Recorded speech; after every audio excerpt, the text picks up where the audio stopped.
সবাইকে নমস্কার। আশা করছি সবাই ভালো আছেন। ভিডিওটি শুরু করছি মামার দোকান থেকে। আজকে রথযাত্রা ছিল, সাথে ছিল আমার মামার দোকানের গণেশ পূজা।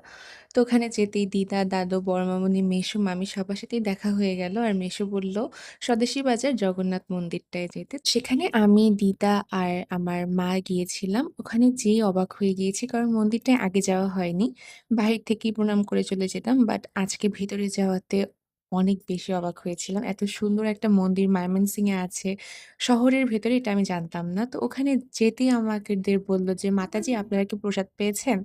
তো না বলাতে সাথেই আমাদের প্রসাদ দিয়ে দিল। ওম নমঃ শিবায় আগচ্ছি আগচ্ছি উত্তিষ্ঠে উত্তিষ্ঠে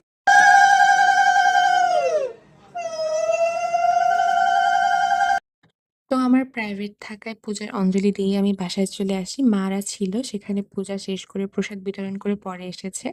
ইচ্ছা ছিল আপনাদের সাথে রথযাত্রার ভিডিওটাও শেয়ার করব বাট যাওয়া হয়নি। তো ভিডিওটি এই পর্যন্তই। সবাইকে নমস্কার, ভালো থাকবেন।